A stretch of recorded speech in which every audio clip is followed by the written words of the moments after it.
Hello दोस्तों। चलो आज जानते हैं एक और नई मोटिवेशन स्टोरी। महाराष्ट्र की मदर टेरेसा सिंधु ताई के बारे में।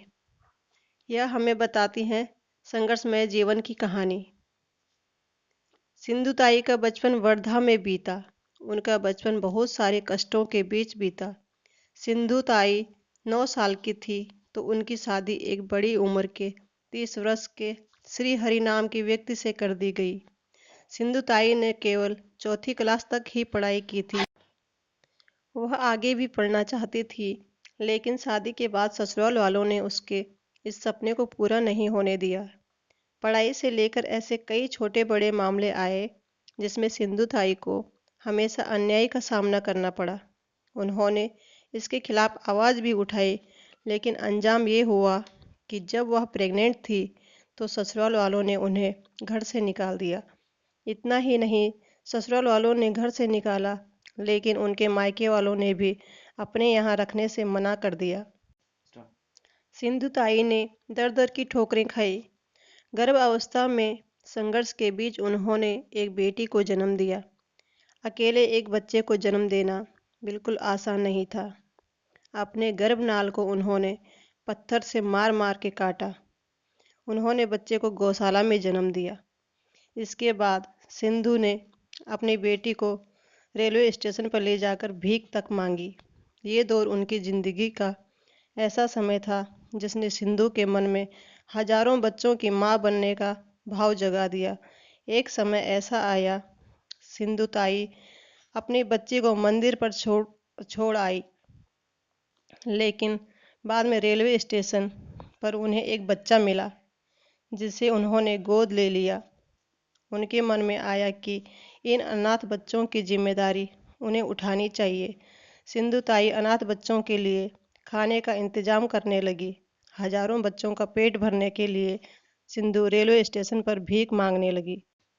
दोस्तों, जैसा कि हम जानते हैं कि माँ अपने बच्चों के लिए ईश्वर के समान होती है, जो उनके जन्म से लेकर लालन पालन तक बच्चों की हर खुशी और ज़रूरत का ख्याल रखती है। लेकिन कभी किसी ऐसी माँ के बारे में सुना है जो बिना माँ बाप के बच्चों के लिए केवल माँ बनी, बल्कि उनके लिए सड़कों पर भीख भी मांगी? वो महिला किसी एक या दो बच्चों की नहीं, बल्कि 1400 बच्चों की माँ बनी। दूसरों की मदद के लिए अपना पूरा जीवन लगा दिया। इसी महिला का नाम सिंधु ताई था। उनके इस नेक काम के लिए सिंधु ताई को अब तक 700 भी ज़्यादा सम्मान मिले। उन्हें अब तक मिले सम्मान से प्राप्त हुई रकम को सिंधु ताई ने अपने बच्चों के लालन पोषण में खर्च कर दिया। उन्हें DY institute of technology and research Pune की तरफ से डॉक्टर की उपाधि भी मिल चुकी है। उनके जीवन पर मराठी फिल्म भी सिंधु ताई सबकल बनी है, जो साल 2010 में रिलीज हुई थी। इस फिल्म को 54वें लंदन फिल्म फेस्टिवल में भी दिखाया जा चुका है। उन्हीं पुरस्कारों में से कुछ के नाम मैं आपको बताती हूँ। दत्तक माता पुरस्कार, जो उनको 1996 में मिला। अहिल्याबाई होलकर पुरस्कार, जो 2010 में उन्हें मिला।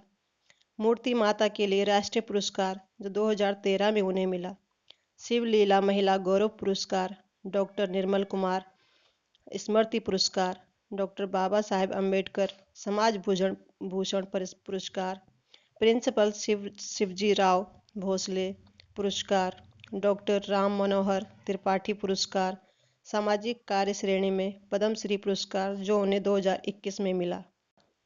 हजारों अनाथ बच्चों का सहारा बनने वाली सिंधु ताई 4 जनवरी 2022 को 73 वर्ष की आयु में पुणे, महाराष्ट्र में दिल का दौरा पड़ने से उनकी मृत्यु हो गई। उनके अच्छे काम को देखते हुए उन्हें सदा याद किया जाएगा। तो दोस्तों, कैसी लगी आपको ये जीवन शैली? ऐसी ही और मोटिवेशन स्टोरी सुनने के लिए लाइक करें हमारे चैनल को और सब्सक्राइब करना बिल्कुल ना भूलें। Thank you.